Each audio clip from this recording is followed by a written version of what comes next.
ወመንፈስ ቅዱስ አሐዱ አምላክ አሜን። መቃባ ከነልማ ከነፎራ ቁልቁሉ ዋቀዮ ቶኮ አሜን። በስመ አብ ወወልድ ወመንፈስ ቅዱስ አሐዱ አምላክ አሜን። በሰማያዊው ሥርዓት እግዚአብሔርን የምታገለግሉ ሊቃውንተ ቤተ ክርስቲያን፣ አይንተ እግዚአብሔር አበው ካህናት፣ ላይካነ ምስጢር ወንድሞች ዲያቆናት፣ ክቡር ወንድማችን ሊቀ መዘምራን ቀሲስ አሸናፊ ገብረ ማርያም፣ የእመቤታችን የቅድስት ድንግል ማርያምን ልጅ የመልአኩ የቅዱስ ሩፋኤልን አምላክ መድኃኔ ዓለም ኢየሱስ ክርስቶስን ደጅ የምትጠኑ ኦርቶዶክሳውያን አባቶች፣ እናቶች፣ ወንድሞች፣ እህቶች፣ ሕፃናት፣ የቤተ ክርስቲያን የስስት ልጆች፣ የሰንበት ተማሪዎች ሁላችሁም በልዑል እግዚአብሔር ፍጹም ሰላም እንደምን ዋላችሁ? እንደምን አመሻችሁ? እንደምን አላችሁ? አሜን። ሉለ ባሕሪ የአባቶቻችን የቅዱሳን አምላክ ቅዱስ እግዚአብሔር ስሙ ዛሬም ዘውትርም የተመሰገነ ይሁን። ለቃል መውረድ ለሥጋ ማድረግ ምክንያት የሆነችን ቅዱሱን እግዚአብሔርን አቅርበን ያየንባት የሐዲስ ኪዳን ኪሩቤል ማምላክ ወላዲተ አምላክ ድንግል ማርያም ስሟ የተመሰገነ ይሁን። ከኔ ጋራ ባለን ጥቂት ጊዜ የምንማማርበት የትምህርታችን ርዕስ በፍጹም ልባችሁ በጾም በለቅሶና በዋይታ ወደ እኔ ተመለሱ። ትንቢተ ኢዩኤል ምዕራፍ 2 ቁጥር 12 ላይ ያለውን ኃይለ ቃል አንስተን ጥቂት ደቂቃዎችን እንነጋገራለን። እግዚአብሔር በዚህ ኃይለ ቃል የሚያስተምረን ቤተ ክርስቲያናችን ጊዜ ለይታ ወቅት እንደዚሁም ደግሞ ክርስቲያኖችን የሕይወት ውጣ ወረዳቸውን ግምት ውስጥ አስገብታ አዋጅ እያወጀች እንድንጾም ታደርጋለች። እንደምታውቁት 7 የአዋጅ አጽዋማት አሉ። ከዚህ ውስጥ 3 ቀን የምንጾመው ጾም የነነዌ ጾም ተብሎ ይጠራል። እንግዲህ ጾምን ቤተ ክርስቲያን ስታውጅ አንዱ ዓላማዋ ክርስቲያኖች ብዙ ጊዜ የለበስነው ሥጋ ደካማ ስለሆነ ኃጢአት ስለምንሰራ እግዚአብሔርን ስለምናሳዝን እግዚአብሔር ደጋግሞ የሚነግረንን የመመለስ ወደሱ የመቅረብ እርሱን የመስማት ለእርሱ የመገዛት ሕይወት በየጊዜው እንድናስታውስ በተለየ ጊዜ ቤተ ክርስቲያናችን ይሄን ጾም እያሰብን እንድንጾም ታደርጋለች። ክርስቲያኖች ነቢዩ ኢዩኤል ከ12ቱ ደቂቀ ነቢያት መካከል አንዱ ነው። ይሄ ነቢይ የስሙ ትርጉም የእግዚአብሔር ስጦታ የተባለ እስራኤል ዘሥጋ እግዚአብሔርን ባሳዘኑበት ዘመን ከእግዚአብሔር በተለዩበት ዘመን አንዳንድ ጊዜ ሰዎች በፍጹም ከእግዚአብሔር የሚርቁበት ጊዜ እግዚአብሔር ደግሞ የሰውን ሞት፣ የሰውን ውድቀት፣ የሰውን ወደ ዘላለም ጉስቁልና መሄድ ስለማይፈልግ እንዲህ ነው ምለው ነቢዩ አሁንስ ይላል እግዚአብሔር። ተመልከቱ፣ ደጋግሞ ይናገራል እግዚአብሔር። አሁንም አለ። ትላንት ይናገር የነበረው እግዚአብሔር ለአዳምና ለሔዋን በኤደን ገነት በነበሩበት ጊዜ ከእርሱ እንዳይርቁ ይናገር የነበረ እግዚአብሔር በነቢዩ በኢዩኤልም ላይ አድሮ ይናገራል። ዛሬ በቤተ ክርስቲያን ይናገራል። እግዚአብሔር ዝም ያለበት ዘመን የለም። ክርስቲያኖች ይናገራል። አሁንስ ስላል እግዚአብሔር ነው ያለው ነቢዩ። አሁንም አላቋረጠም ማለቱ ነው። ለምን? እግዚአብሔር ሰውን የፈጠረው ለዘላለም ሕይወት ስለሆነ፣ ለዘላለም ጉስቁልና እግዚአብሔር ሰውን አልፈጠረም። የተፈጠርንለት ዓላማ ስሙን ቀድሰን ክብሩን ወርሰን ለዘላለም ከእሱ ጋር እንድንኖር ስለሆነ በሰማያት የምትኖር አባታችን ሆይ ስምህ ይቀደስ፣ መንግሥትህ ትምጣ፣ እንደ መላእክቱ እኛም ስምህን እየቀደስ በዘላለማዊ መንግሥት እንድንኖር ዘንድ ብለን እንድንጸልይ አስተምሮን። ራሱ የተፈጠርንለት ዓላማ ስሙን እየቀደሱ መኖር ስለሆነ ከእግዚአብሔር መለየት፣ ከእግዚአብሔር መራቅ፣ እግዚአብሔርን መተው፣ እግዚአብሔርን መርሳት የመጨረሻ የሰው ልጆች ውቀት ስለሆነ እግዚአብሔር በየመሃሉ ነቢያቱን እያስነሳ አሁንም ይናገራል። በዚህ በነቢዩ በኢዩኤል ላይ አሁን ስላል እግዚአብሔር አሁንም እየተናገረ ነው። እግዚአብሔር በፍጹም ልባችሁ በለቅሶና በዋይታ በጾም ወደ እኔ ተመለሱ ይላል እግዚአብሔር። ተመልከቱ ክርስቲያኖች፣ አሁን ብዙ ሰዎች እኛ የተፈጠርነው ለሞት ለጉስቁልና እንመስላቸው ሰዎች አሉ። አንዳንድ ጊዜ እግዚአብሔርን ፍርድ፣ እግዚአብሔር ቸር ስለሆነ ቸርነቱን እናስባለን። እንደዚሁ ደግሞ ስናጠፋ የሚቀጣ አምላክ መሆኑን ደግሞ እንናገራለን። ተመልከቱ፣ ለዘላለም ጉስቁልና አልፈጠረንም፣ ለዘላለም ሞትም አልፈጠረንም። ዱዓ በረበራ ዳፍኑም ለዋቀዮ ዋቀዮን ከኖዌ መቃይሳ የፒሳ መቀሳዋማ መቀሳ ቁልቁሌሳ ሞቱማ ሳዳል ያከጅራን ንፍኖ ማለት ይብዳ በረበራ ዳፍኑም ለዋቀዮ ነሞኒ ባዬ የሮባዬ ዋቀዮን ኡመተ ከነ ሁንዱማ ኡመታ ሰላመን ኡምነታ ሰንቤን ኡመታ ጩቡ ኬሳ ጅሩ ኡመታ ሰራ ፈጋተ ከነ ሁንዱማ ይብዳ በረበራ ዳንጉባ ነሞኒ ጅለኒ ጋፈቱን ጅሩ ዋቀዮን ይብዳ በረበራ ዳፍናማኖብነ የመጨረሻው ፍርድ እንኳን ስናገር መድኃኔዓለም እናንተ አባቴ ብሩካን ኑ ዓለም ከተፈጠረ ጊዜ ጀምሮ የተዘጋጀላችሁን መንግሥትን ውረሱ። አያችሁ፣ የተዘጋጀልን መንግሥቱ ነው። ሰው ነው ወደ ዘላለም ጉስቁልና፣ ሰው ነው ወደ ዘላለም ሞት ካለርኩ የምለው እንጂ እግዚአብሔር ለዘላለም ሕይወት ነው ሰውን የፈጠረው። ኑ ዓለም ከተፈጠረ ጊዜ ጀምሮ የተዘጋጀውን መንግሥትን ውረሱ። እናንተ ርጉማን ወግዱ፣ ለሰይጣንና ለመልእክተኞቹ አስታውሱ። ይህችን ቃል እንዳትረሱ። እግዚአብሔር የዘላለምን እሳት የፈጠረው ለሰይጣንና ለመልእክተኞቹ ነው። ለወደቀው ጠላት ነው። ለዛ ለቀደመው እባብ የተዘጋጀ ስፍራ ነው። ስለዚህ ክርስቲያኖች የተዘጋጀላቸው የዘላለም ሕይወት ነው። ለዚህ ነው አሁንም እግዚአብሔር፣ ዛሬም እግዚአብሔር፣ ጠዋት ላይ እግዚአብሔር፣ ቀን ላይ እግዚአብሔር፣ በልጅነት እግዚአብሔር፣ በወጣትነት እግዚአብሔር፣ በሽምግልና እግዚአብሔር ይላል፣ ይጣራል፣ ይናገራል። ተመለሱ ወደ እኔ ኑ። ወደ እግዚአብሔር መመለስ ነው። ክርስቲያኖች ይሄ ወቅት 3 ቀን መሆኑን እንዳታዩ፣ 3 ቀን መሆኑን እንዳታዩ። እግዚአብሔርን ከፈለግነው ባለቀ ደቂቃ እናገኘዋለን።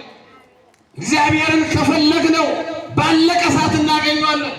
አሁን አንዳንድ ሰዎች የ3 ቀን ጾም ትንሽ ናት፣ እንደውም አንዳንዶች ነይ ይሏታል፣ ትንሽ ስለሆነ ቶሎ እንድትመጣ። ግን በፍጹም ልብ ነው መሆን ያለበት። አያችሁ፣ ያቺ ቀኗን ታቷን ብቻ ታስታውሱ። ፈያታዊ ዜማ ያ በቀኝ የተሰቀለው ወንበዴ ጢጦስ 11ኛ ሰዓት 7 የመስቀል ላይ ንግግሮች ያሉት ክርስቶስ ቅዱስ ጳውሎስ የመስቀሉ ቃል ለማያምኑት ሞኝነት ነው ያለው።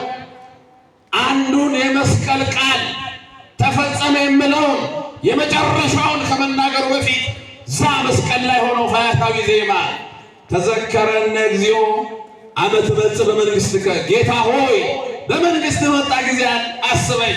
ተፈጸመ ከማለቱ በፊት ባለቀ ሰዓት እናንተ ኦርቶዶክሳውያን ተመልከቱ፣ ቤተ ክርስቲያን ውስጥ ስንኖር አያችሁ፣ ይህችን ጊዜ መጠቀም ያስፈልጋል ወደ እርሱ ለመመለስ። ለዚህ ነው ቤተ ክርስቲያን ሕያው የሆነው በቅዳሴ ጸሎቷ ላይ ሁል ጊዜ ተዘከረን እግዚኦ፣ አቤቱ በመንግስት መጣ ጊዜ አስበኝ። ተፈጸመ ከመባሉ በፊት 11ኛ ሰዓት አለ እኮ በግራ ሌላ ወንበዴ የተሰቀለ፣ ሌላ ሳይንስ የሚያወራ ፀሐይ ስትጨልም አይቶ ጨረቃ ደም ስትለብስ አይቶ ከዋክብት ሲረግፉ አይቶ ይህን ሁሉ ተአምር ተመልክቶ አሁንም ልቡ የተዘጋ ነበረ። አያችሁ፣ 3 ቀን ብዙ ነው። እግዚአብሔርን ባለቀ ሰዓት በደቂቃ ሽርፍራፊ እግዚአብሔርን ጠርቶ እውነት እውነት እልሃለሁ ዛሬ ከኔ ጋር በገነት ትሆናለህ አለው መድኃኒዓለም። ይህን ቃል ስንሰማ በቃ እግዚአብሔር ቸር ነው። 33 ዓመት ወንበዴ የነበረ ሰው ነው። በግብፅ በረሃ እኮ ተገናኝተዋል። ክርስቶስ በእናቱ ጀርባ ሆኖ ሲሰደድ እነዚህ ወንበዴዎች ወንበዴ ነበሩ። ከ33 ዓመት በኋላ መስቀል ላይ ተገናኙ። አንተ ወንበዴ የፈለግከውን ብትል አሰማህም አለው እግዚአብሔር። እንዲህ ነው ብለው ነቢዩ ሕዝቅኤል በዚህ በትንቢተ ሕዝቅኤል ምዕራፍ 18 ቁጥር 20-32 ላይ የሟቹን ሞት አልፈቅድም ይላል ጌታ እግዚአብሔር። ስለዚህ ተመለሱና በሕይወት ኑሩ። ይገርም አምላክ። የሟቹን ሞት ወደ ሞት የሚገሰግሰውን ሰው ሞት አልፈቅድም ይላል ጌታ እግዚአብሔር። ስለዚህ ተመልሳችሁ በሕይወት ኑሩ። አሁን ወደ እግዚአብሔር የመመለስ አያችሁ፣ የእኛን ሞት አይፈልግም መድኃኒዓለም። የእኛን መጥፋት አይፈልግም መድኃኒዓለም። ይሄ ዘመን አስር ወሰን የእኛን ሞት ብፈልግ መች ከሰማይ ይወርድ ነበር? የእኛን መጥፋት ብፈልግ መች በአጭር ቁመት በጠባብ ደረት ተወስኖ በከብቶች በረት ይወለድ ነበር? የእኛን መጥፋት ብፈልግ ኖሮ መድኃኒዓለም መች ይገረፍ ነበር? መች ምራቅ ይተፋበት ነበር? መች ይቆስል ነበር? የእኛን ሞት ስላልፈቀደ አምላክ ሰው ሆኖ መጣ። ሰው መሆን ላቃተን ለኛ ሰው ሆነ ክርስቶስ ሰው ሊያደርገን። የእኛን ሞት አይፈልግም። አሁንም ነቢዩ እንዲለናል እኔ ሕያው ነኝ ይላል። ተመልከቱ ትንቢተ ሕዝቅኤል ምዕራፍ 33 ቁጥር 11 ላይ በደንብ አድምጡ። እኔ ሕያው ነኝ፣ ኃጢአተኛ ከመንገዱ ተመልሶ በሕይወት ይኖር ዘንድ እንጂ ኃጢአተኛ ይሞት ዘንድ አልፈቅድም ይላል ጌታ እግዚአብሔር። የእስራኤል ቤት ሆይ ተመለሱ፣ ከክፉ መንገድም ተመለሱ። ስለምን ትሞታላችሁ ብሎ ጠይቃል።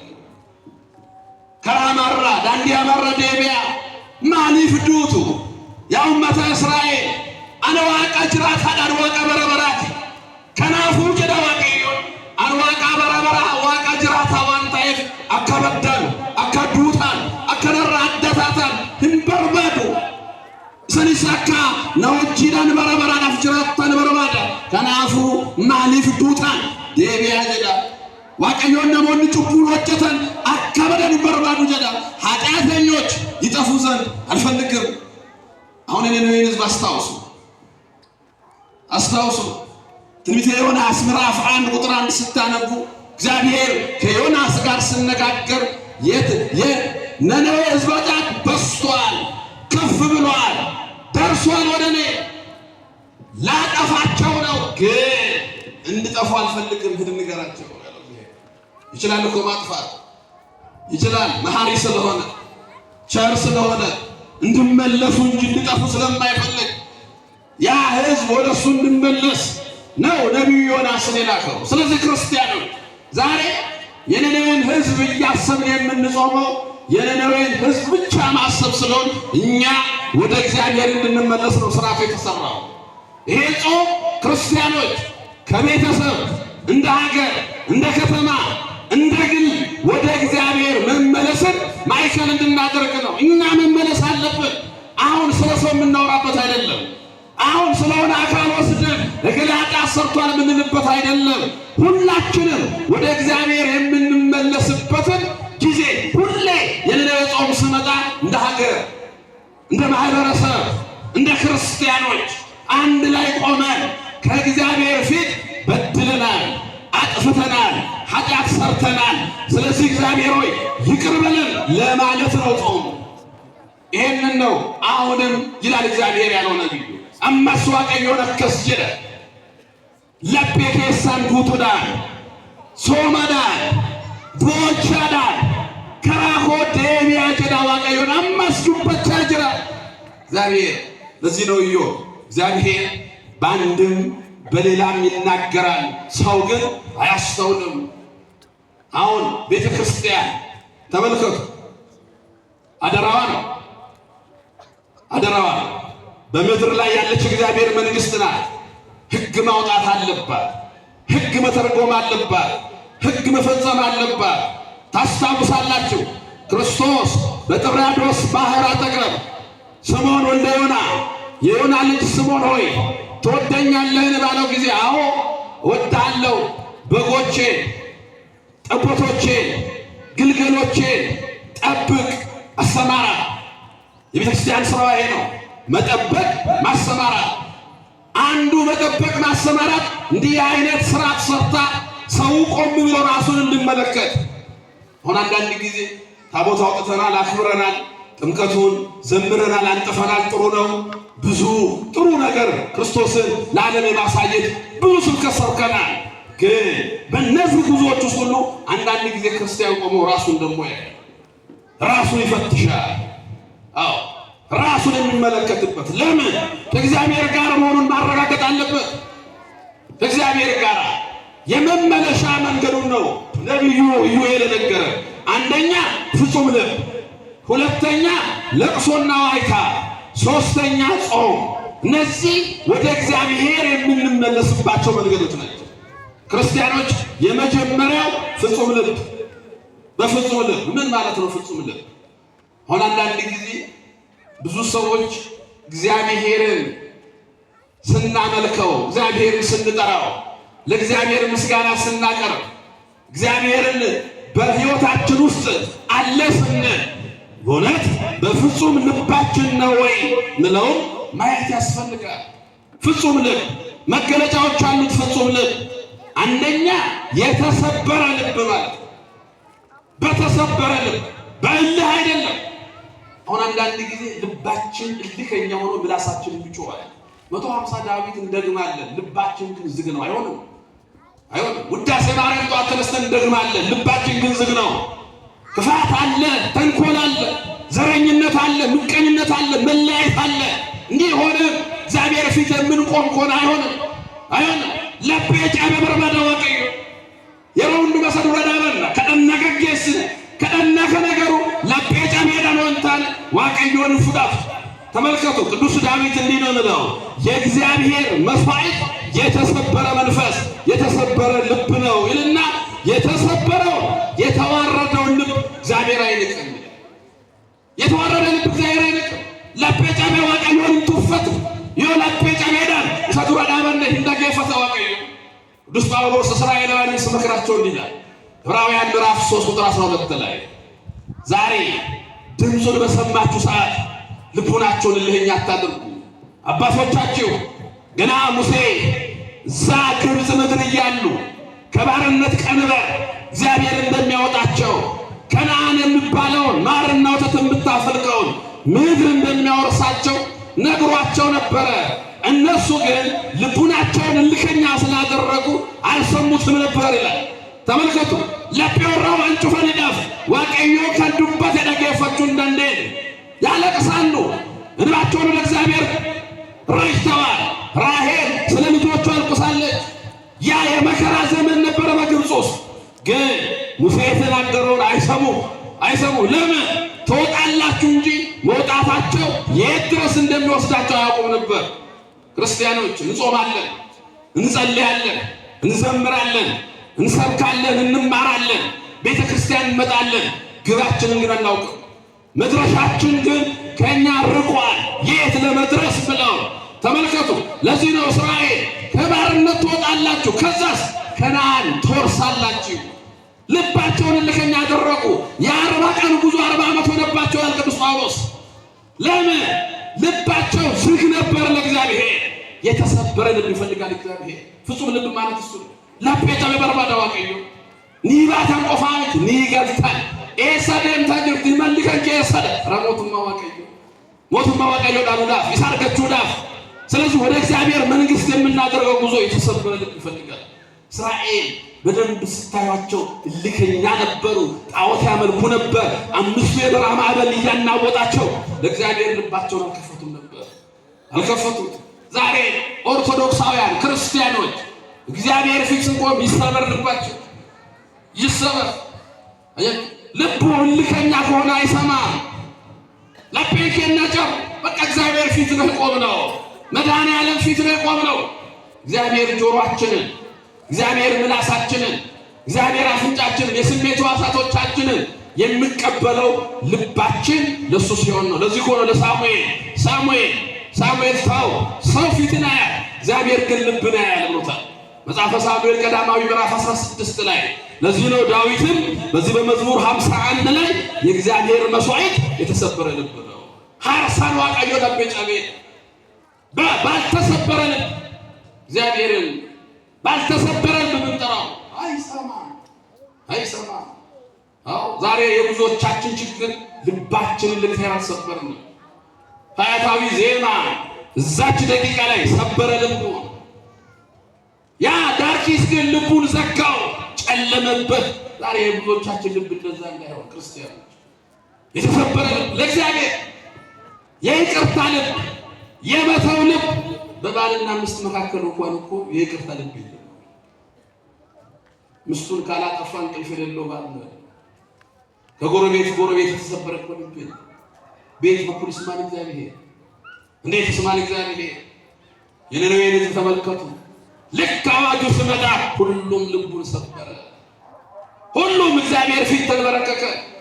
ባለስልጣኑ ንጉሱ አልቀረም። ባለስልጣናት ልባችሁን ስበሩ፣ ባለሀብቶች ልባችሁን ስበሩ፣ ምሁራን ልባችሁን ስበሩ። የሁሉም ልብ ይፈልጋል እግዚአብሔር። ንጉሱ ማቅ ለበሰ፣ አመድ ነሰነሰ፣ ተንበረከከ። እግዚአብሔር ነው የተናገረው። እግዚአብሔር ከተናገረው ሁሉም ይስማ። እሱ ሲናገር ማን አይሰማል? ንጉሱ ማቅ ለብሶ አመድ ነስንሶ ተንበረከከ፣ ልቡን ሰበረ። የነነዌን ሕዝብ እግዚአብሔር የማረው ያ የወረደውን እሳት እግዚአብሔር የገፋላቸው ልባቸው ስለተሰበረ ነው። ዛሬም እኮ በእኛ ሀገር እሳት አለና እየነደደ ያለ እሳት፣ ዝም ብሎ የማይጠፋ እሳት፣ በሳይንስ ብቻ የማይጠፋ፣ በፍልስፍና ብቻ የማይጠፋ፣ በፖለቲካ አቋም ብቻ የማይጠፋ እግዚአብሔርን የሚፈልግ ልብ፣ ያን ማጥፋት የሚችል እግዚአብሔር። ለዚህ ነው ልብን መስበር እግዚአብሔር ፊት እንደነነዌ ሕዝብ ልብን ካልሰበርክ አይሆንም። ሸብረክ ብለህ እግዚአብሔር ፊት የተሰበረ ልብ ነው መስዋዕቱ ለእግዚአብሔር። ፍጹም ልብ እሱ ነው። ለፍጹም ልብ እግዚአብሔርን የሚፈልግ ልብ ነው። ሁለተኛው ለጴን ጉቱ አፉር ጫበ ከዋቀዮ በረባዶ እግዚአብሔርን የሚፈልግ ልብ። ቅዱስ ዳዊት አሁንም እንዲህ ይላል፣ እግዚአብሔርን የሚፈልግ ልብ ደስ ይበለው ይላል መዝሙር 105 ላይ። ላጴን ዋቀዮ በረባዶ ሀገመት የኛ ልብ እግዚአብሔርን ይፈልጋል። እስቲ ቼክ አድርጉ። እግዚአብሔር ፍቅር ነው፣ ፍቅር ይፈልግ ይሆንኛል። እግዚአብሔር ሰላም ነው፣ ሰላምን ይፈልግ ይሆንኛል። እግዚአብሔር እውነት ነው፣ እውነትን ይፈልግ ይሆንኛል። እግዚአብሔር የዘላለም ሕይወት ነው፣ የዘላለምን ሕይወት ይፈልግ ይሆንኛል። ላጴን ኬን ዋቀዮ በረባዳ ማጀደ ቁልቁሉ እንዳዊ ላጴን ዋቀዮ በረባዶ ሀገመዱ ዋቀዮን ጃላላል ላጴን ጃላላ በረባዶ ዋቀዮ በረባዳ ይቹን ዋቀዮን ዱጋር ላጴን ዱጋ በረባዶ ዋቀዮ በረባድ ዋቀዮን ነገር ላጴን ነጋ በረባዶ ዋቀዮ በረባድ ዋቀዮን ልቡ በረባራት ላጴን ልቡ በረባራት ዋቀዮ በረባድ። ስለዚህ እግዚአብሔር የሚፈልግ ልብ ፍጹም ልብ ላጴን ዋቀዮ በረባድ ፍጹም ልብ። ተመልከቱ፣ እግዚአብሔር ባልንጀራን የሚወድ ልብ። እንደውም ይሄ ሁሉ ፍጻሜ ተብሏል። ክርስቶስ በወንጌል በዚህ በማቴዎስ ወንጌል ምዕራፍ 22 ላይ ያለቀረበው ሰው እግዚአብሔር ሲያስተምር በፍጹም ልብ፣ በፍጹም ነፍስ፣ በፍጹም ሐሳብ እግዚአብሔርን ውደድ። የመጀመሪያው ትልቁ ሕግ ይሄ ነው። ሁለተኛይቱ ከዚህ ጋር የምትተካከለው ባልንጀራህን በፍጹም ልብህ ውደድ። እግዚአብሔርን መውደድ ፍጹም ልብ፣ ፍጹም ሐሳብ፣ ፍጹም ነፍስ። ቅዱስ ጳውሎስ እዚህ ዕብራውያን ምዕራፍ 3 ቁጥር 12 ላይ እንዲህ ይላል፣ ወንድሞች ሆይ ምናልባት ሕያው እግዚአብሔርን የሚያስታችሁ ክፉንም ሐሳብ በልባችሁ እንዳይኖር ተጠንቀቁ። ከእግዚአብሔር የሚለይ ክፉ ሐሳብ በልባችሁ እንዳይኖር። ለምን? እግዚአብሔርን መውደድ በፍጹም ልብ ሲሆን ነው። እግዚአብሔርን መውደድ ደግሞ መገለጫው ወንድምን መውደድ ነው። ስለዚህ ወደ እግዚአብሔር ስንመለስ ክርስቲያኖች የመጀመሪያ ፍጹም ልብ ነው። ለቤ ጉት ዳንባ ከወደደ ነው። ልባችንን ቼክ እናድርግ። ልባችን አያችሁ፣ ልብ የሃይማኖት ማዕከል ነው። ልብ የእውነት ማዕከል ነው። ያ ሃይማኖት የተባለው ክርስቶስ በልባችን ላይ እሱን አምነን መኖራችን ማረጋገጥ አለብን። ሰው ክርስቶስን በልቡ አምኖ ክርስቶስን በልቡ አኑሮ እሱ ፍቅር ነው እንዳለው ሰላም ነው፣ እውነት ነው፣ የዘላለም ሕይወት ነው። ይሄን ልቡ ላይ ካለ ወዳጅ እርግጠኛ ሆኖ ወደ እግዚአብሔር የመመለስ መንገዳችን ቅርብ ነው። ከእሱ ጋር የመሆን መንገዳችን ቅርብ ነው፣ ቅርብ ነው። እግዚአብሔር አስቀድሞ የሚያየው ልባችን። መስዋዕት የተባለው ለዚህ ነው። ቃየልም አቤልም እኮ አቀርበዋል መስዋዕቱ። የቃየልን መስዋዕት ያልተቀበለው ከልቡ ስላልሆነ እንጂ መስዋዕቱን አቀርበዋል፣ እንክርዳድም አቀርበዋል። ምን ያደርጋል እግዚአብሔር? ከልብ ያቀረበውን የአቤልን ተቀብሏል። ሁለተኛው በለቅሶና በዋይታ ነው። ወደ እግዚአብሔር መመለስ ለቅሶ ለቅሶ። አሁን ማያለቅሱ አይታችኋል? ብዙ እኮ ያለቅሳል። የሚያስለቅሰን ብዙ ነገር የለም። የሞቱ ዘመዶቻችን ያስለቅሱን። እናቱ ስትሞት የሚያለቅሷል፣ አባቱ ስሞት የሚያለቅሷል፣ ወገን ዘመድ ስሞትበት የሚያለቅሷል፣ ኑሮ ከአቅሙ በላይ ሆኖ የሚያለቅሷል። እነዚህ በስጋ የሚገጥሙን ለቅሶዎች ናቸው። ዋና ለቅሶ ደግሞ አለ ክርስቲያን ያለቅስበት። ወደ እግዚአብሔር መመለሻው ለቅሶ ሆይ ይቻላል ለማፋ ለቤጫ ሜዳን አኔ ዋቀየት ደቢውን ሆይ ይቻላል። ለቅሶና ዋይታ ክርስቲያን ስለ ሶስት ነገር ያለቅሳል። መመለሻ እሱና መመለሱን የሚያረጋግጠው ስለ እነዚህ ነገር ማልቀስ ጀመረ። የመጀመሪያውና ትልቁ በእውነት መመለሳችን የሰራነውን ኃጢአት እያሰብን ስናለቅስ። ክርስቶስ በተራራ ስብከቱ እናንተ ዛሬ የምታለቅሱ ነገ ትስቃላችሁ ያለው እንዲህ አይነቶቹ ኃጢአታቸውን አስበው የሚያለቅሱ። አዎ በድያለሁ፣ አዎ አጥፍቻለሁ፣ ባልንጀራዬን በድያለሁ፣ ያላጠፋሁት የለም። ይሄን አስበን አልቅሰን እናውቅ። አሁን ብዙ ሰው ይሄን አስቡ ኃጢአታችንን አስበን ይሁን እቺ በነነዌ በሶስት ቀን እንኳን እስቲ ቁጭ ብላችሁ ወደ ኋላ ተመለሰን የበደልነውን እናስብ። ብዙዎቻችን የምንቆጥረው የሰውን ኃጢአት የጎረቤቶቻችንን ኃጢአት የምናውቃቸውን ሰዎች ኃጢአት የምንቆጥረው የራሳችንን ኃጢአት ደግሞ እናስብ። ይሄን እያሰቡ ነው ማልቀስ። እግዚአብሔር የሚፈልገው እንባ እንዲህ አይነቱን ነው። በድያለሁ የሚል ሁለቱ ወደ ቤተ መቅደስ መጡ። አንዱ ቀራጭ፣ አንዱ ፈሪሳዊ ነው። ፈሪሳዊው የተሰበረ ልብ የሚያለቅስ ልብ አልነበረው። እግዚአብሔር ሆይ በሳምንት 2 ቀን ጾማለሁ፣ እንዲህም አደርጋለሁ፣ አስራት አወጣለሁ፣ እንዲህ አደርጋለሁ እያለ የራሱን ስራ ሪፖርት አቅርቦ፣ ቀራጩ ግን አንገቱን እንኳን ቀና ለማድረግ አልደፈረም። አንገቱን ሰብሮ ስለ ኃጢአቱ እያሰበ እግዚአብሔር ፊት በድያለሁ፣ ኃጢአታችንን እያሰበ። የነነዌ ሕዝብ ዮናስ ሲነግራቸው ያሰቡት የራሳቸውን ኃጢአት ነው። ከላይ እስከታች ያለቀሰው ለራሱ ኃጢአት ነው። አልበደልኩም ያለ እዛ ውስጥ የለም። ምንም የማያውቁ እንስሳት ሳይቀሩ አፋቸው ታስሯል። እንስሳት ሳይቀሩ ሰው እንዴት ከእንስሳ ያብሳል? እንስሳት ምን ያውቃል? ደማዊት ነፍስ ነው ያላቸው። ግን በደሉ ሲመጣ እሳት ከወረደ እንስሳቱን እኮ ይበላል። እሳት ከወረደ የማይበላው የለም። እሳት ወገን አያውቅም። እሳት ዘመድ የለውም። ሁሉንም ያቃጥላል፣ እንስሳቱ ጭምር። ተመልከቱ። በለቅሶ ኃጢአታችንን እያሰብን እቺ 3 ቀን መቼም ክርስቲያን ኃጢአት የሚያስበው ለ3 ቀን አይደለም። ቢያንስ በዚህ ጊዜ እንኳን ምን ማስደስት ነገር ነው? ወጣቱና የት ለሚያድረው ምን ያገኝ? በየትኛው ደስታ ምን ልታተርፍበት? አሁን ከእግዚአብሔር ፊት የምንቆምበት ነው። እግዚአብሔርን የምንጠራበት ነው። እያለቀስን ስለ ኃጢአታችን ግፋ ሰማዕታትን እያሰብን እናለቅሳለን።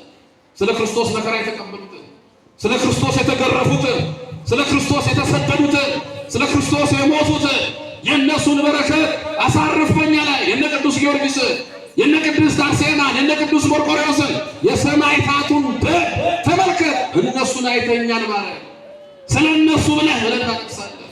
ሞተ ወልደ እግዚአብሔር ጌታ ሆይ አምላካችን ሆይ አንተ ስለኛ ተገረፍ፣ አንተ ስለኛ ሞት፣ አንተ ስለኛ ሞት ተተፋብን። ይኸውኛ እንደንሳለን፣ ይኸውኛ ኃጢአት እንሰራለን። እኛ ዛሬም በደል ላይ ነን። እኛ ዛሬም በዘር በነገድ በቋንቋ ተከፋፍለን እየተገዳደልን ነው ብለን ሞቱን እያሰብን ማልቀስ፣ ስለኛ የተቀበለውን መከራ አያችሁ። ክርስቲያን ስለዚህ ሶስት ነገር ያለቅሳል። ዋን ከንሰዲዳፎ ንትኮፋጩ ፖፊ ያለቻ ባሌሳ የኪሪ ራዋዴራ ወቀዮራ ደባይራ ከናፉ ያዋቀዮ ዲፈማናፍ ወዲኔ ምንማኖ ፊኩሴ ለማፋ ወሬገምቶኒ ጎፍታላፍ ጀዳኒ ረኪናፍ ዲብናቲ ሰደርባን ያለቻጎ ሰዳፋ ጎፍታን ከነ ፈይሳን ከነ ቁርጭ ከነ ኢየሱስ ክርስቶስ ኑፍ ጀዴ ማራከተ ያለቻጎ ሰው እግዚአብሔር ያደረገለትን ያሰበ የራሱ ኃጢአት ያሰባል። ሞቶ ለእግዚአብሔር ያሰባል። በዚህ ነው በለቅሶ አልቅሰን እንኳን በሰማን እግዚአብሔር ምንማን አልቅሰን በሰማን አይደለም ሳለ አይደለም ጨፍረን አንድ ሆነን በሰማን አይደለም ተለያይተን አይደለም አንድ ሆነን እግዚአብሔር በሰማን ይሰማል። እንደዛ ካለው ይሰማል። አንድ ካለው አይሰማም ከተከፋፈለ አይሰማም። የአዳማት ሲጠጋው የቆቃዳን ሰኝዳን አዳማት ሲጠጋው ሰለስቱ ደቂቅ እሳት ውስጥ ገቡ እኮ ሲድራቅ ሚሳቅ አብደናጎ አብሮ ነው የገቡት። አናንያ ቆይ ላስብበት አለ። አናንያ ቆይ ላስብበት እስቲ እናንተ ግቡና ለትንሽ አስብልኝ አለ።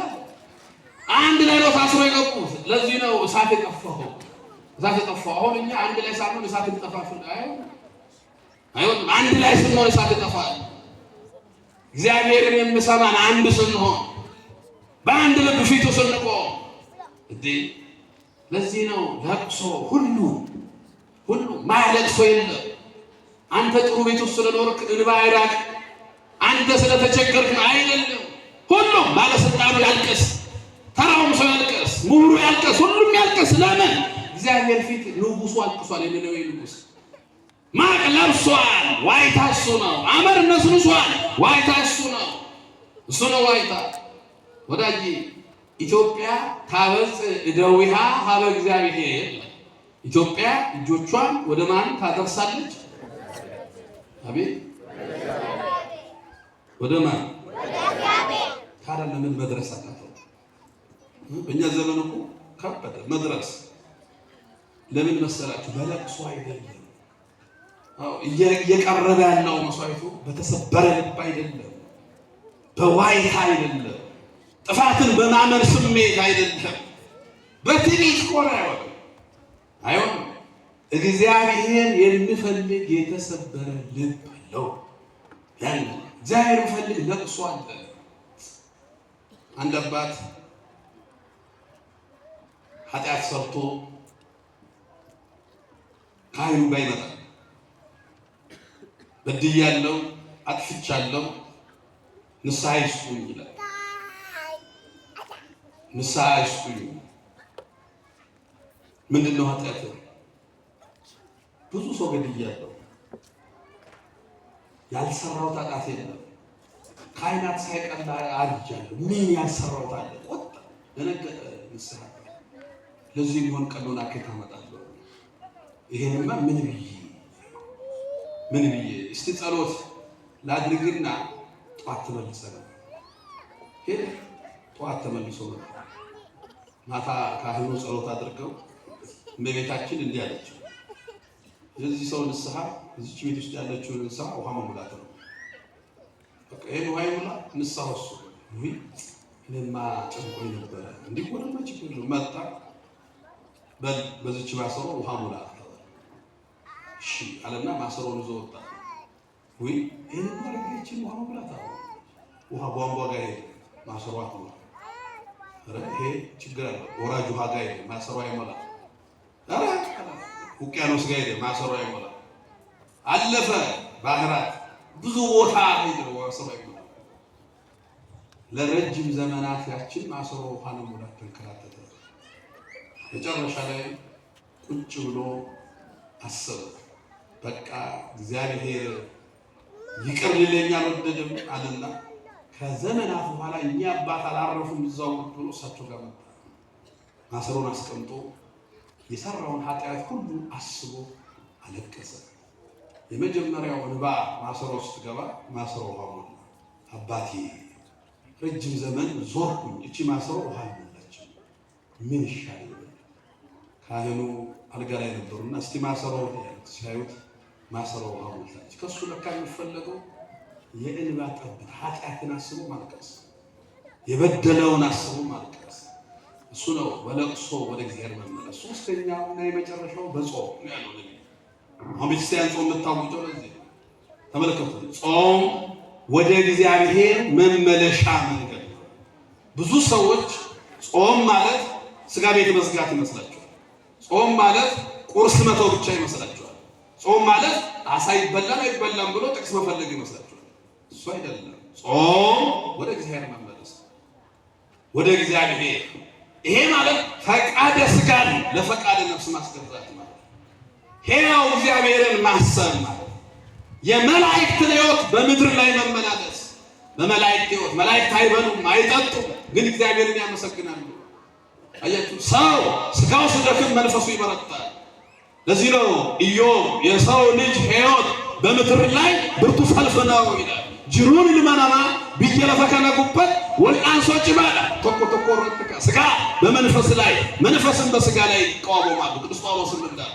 ስለዚህ ጾም በጾም ወደ እግዚአብሔር መመለስ ጾም ሰው የመሆን ማሳያ ነው በነገራችን መጾም የሰውነት ጥግ ነው የሰውነት ክርስቶስ በወንጌል ሲያስተምር ሰው በእንጀራ ብቻ አይኖርም ቅዱስ ጳውሎስ ደግሞ አንደኛ ቆሮንቶስ ምዕራፍ 8 ቁጥር 8 ላይ መብል ወደ እግዚአብሔር ያቀርባል መብል ካላቀረበ ጾም ያቀርበናል ክርስቲያኖች ጾም ከእግዚአብሔር ጋር ለመሆናችን ምልክት ነው እስቲ ተመልከቱ 3 ደቂቅ ቅድም ያነሳናቸው የመጀመሪያዎቹ የዩኒቨርሲቲ ተማሪዎች ናቸው በከለዳውያን ትምህርት ቤት ነው የነበሩት ጠጅ በሚቀዳበት ጮማ በሚቆረጥበት የንጉሱን ምግብ አለመብላት ተመልከቱ በሚያስገድልበት ቤተ መንግስት ውስጥ ነበሩ ብሉ ካልበላችሁ አይሆንም አሁን ብሉ ሳይባል ፈልገን እንኳን እንበላለን እነሱ ግዳጅ ነው መብላት ለ3 ደቂቅ መብላት ግዳጅ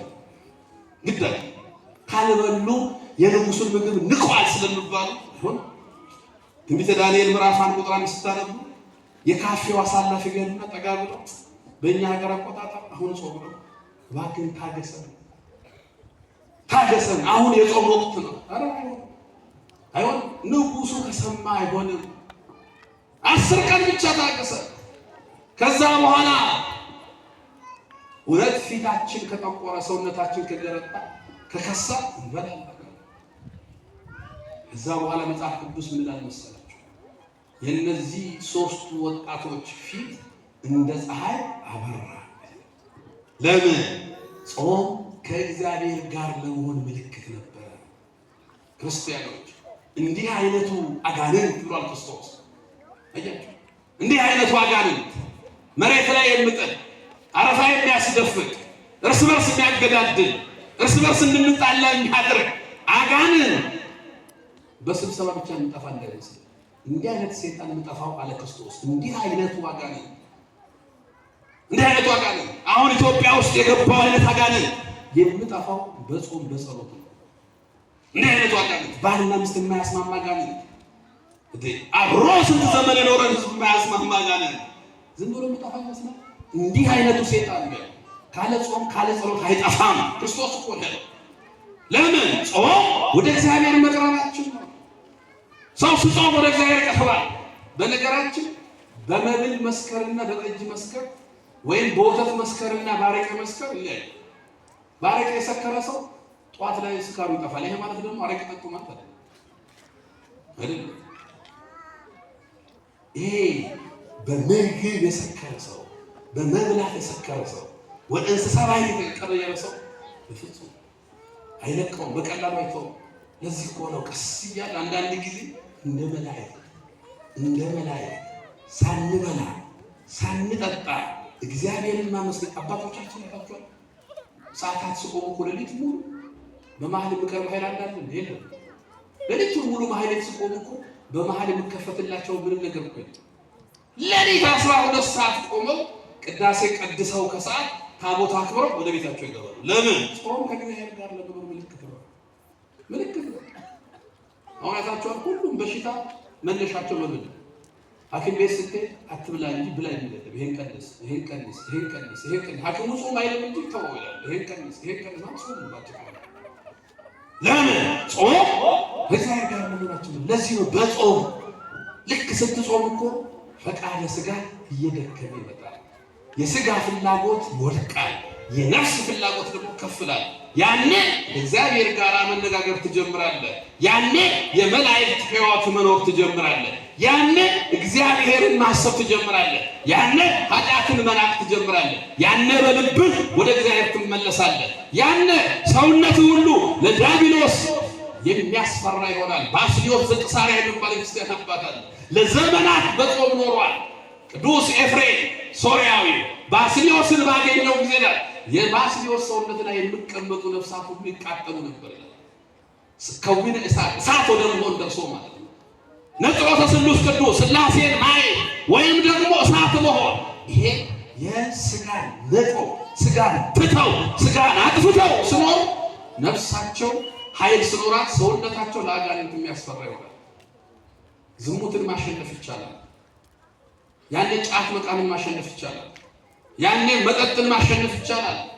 ያኔ ዲያብሎስን ድል መንሳት ይቻላል። ያኔ ጉልበት ሳይሆን የሚሰማ ትሕትና ይሰማናል። ለዚህ ነው በጾም ያለው ወደ እግዚአብሔር ተመለሱ። ክርስቲያኖች ነቢዩ የነገረን ይሄንን ነው። በጾም በተሰበረ ልብ በዋይታ ወደ እግዚአብሔር መመለስ። ሰው እነዚህን 3 ነገሮችን ከያዘ ወደ እግዚአብሔር ለመመለስ ቅርብ ነው። አንደኛው የተሰበረ ልብ ነው። ሁለተኛው ለቅሶና ዋይታ፣ ሶስተኛው ጾም ነው። እነዚህን 3ቱን ከያዘ ወደ እግዚአብሔር ለመመለሳችን ቅርብ ይሆናል። ወደ ማጠቃለያው ስንመጣ ተመልከቱ።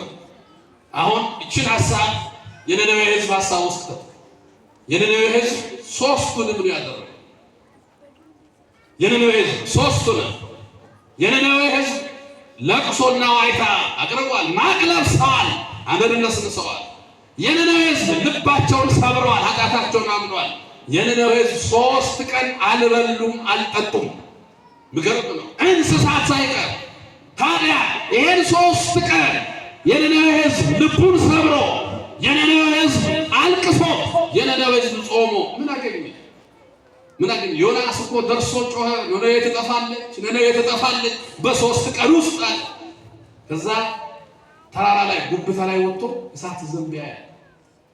ዮናስ ይጠብቃል፣ ምክንያቱም እሳቱ ወርዷል። አባቶቻችን እንደሚያስተምሩት የነነዌ ሕዝብ ሲጾም የነበረው እሳት እያየ አሁን እሳቱ ይመጣል ተብሎ ነው የሚጠበቀው። አሁን እኛ እሳት እያየ ነው። እሳቱ እኛ ቤት ካልገባ አይሆንም። እንደ ክርስቲያን የነነዌ ሕዝብ እኮ ያያል እያየ እሳቱን ይጾም ነበር። ግን እስቲ የነው ዘመን ሰዎችን አስቧቸው ያለው ክርስቶስን ስሞት የነው ዘመን ሰዎች የጥፋት ውሃ ይመጣል ምድርን ያጠፋል ብሎ ነው ተናገረ። ኑ ከጎፈር እንጨት መርከብ እንስራ አላቸው። ምን ያወራል? አሁን እኛ ዘመንና የነው ዘመን እኮ ይመሳሰላል። ምን የማይመስለው ሰው እንዲሁ ምንም እንደተፈጠረ የማይቆጠር ነው።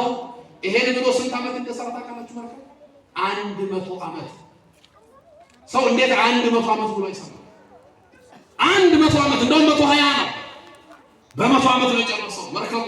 ዛሬ መርከብ ይሰራል፣ ኑ እንስራ ይላል፣ ማንም አይሰራ። ዛሬ መርከብ ይሰራል፣ ኑ ማንም አይሰራ።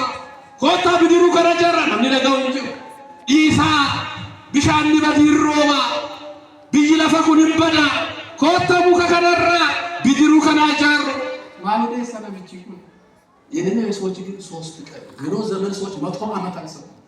100 ዓመት በሶስት ቀን ዮናስ ሲናገር ዮናስ እሳቱ ካሁን ይወርዳል እግዚአብሔር ማርያም የሟቹን ሞት አልፈልግም ብሎ ህዝቡ እንዲመለስ አይደል የፈለገው እግዚአብሔር የወረደውን እሳት ወደ ሲና ምድረ በዳ ወስዶ ጣለው ያለ ዮናስ ምን ነው እግዚአብሔር እኔ ውሸታም ልባል ነው ለኔ የጾምዋላ ከጾም ወደ እግዚአብሔር ተመለስክ ማለት ነው የሌሎች አልቀሷላ ካለቀሱ ወደ እግዚአብሔር ተመለስ የሌሎች ልቡን ሰብሯላ ልብ ከተሰበረ ወደ እግዚአብሔር ተመለሳል ማለት ነው እግዚአብሔር ዮናስ ሆይ እንዲሁ አላስተምርህም እስኪ ያለበት ቦታ ሙቀት ነውና ብሎ ጥሩ የቅልጥ ቀላ ወጣለት እግዚአብሔር አለቀሰ ዛ ጥላ ስር እየኖረ አንድ ትል መጣ ያቺን ተቀበለች ደረቅ እግዚአብሔር እንዲሁ በሳት ታቃጥለኛል በፀሐይ ስለመጣው እግዚአብሔር ላይ እግዚአብሔር ዮናስ አለው እግዚአብሔር አንተ አልተከልክም ዋማ ላጠጣህ እቺን ቅጠል የሰጠሁህ እኔ ትሉ መጥቶ ስበላ አዘንክ ታዲያ አንተ ላልተከልከው ቅጠል ይሄን ያልካዘንክ እኔ ለዚህ ሁሉ ሺህ የነነዌ ሕዝብ ባዘነ ለምን ትከፋለህ? እግዚአብሔር ለልጆቹ ያዝናል። እግዚአብሔር ለኛ ያዝናል። ከኛ በፈለገው እግዚአብሔር ልባችንን ሰብረን በለቅሶና በጾም ወደሱ መመለስ ነው። ክርስቲያኖች በፍጹም ልባችን በለቅሶና በጾም ወደ እርሱ ወደ እግዚአብሔር እንድንመለስ የአምላካችን እግዚአብሔር ቅዱስ ፈቃዱ ይሁንልን። ያስተማረን እግዚአብሔር ክብር ምስጋና ይግባው። ይቆየን። ወስብሐት ለእግዚአብሔር።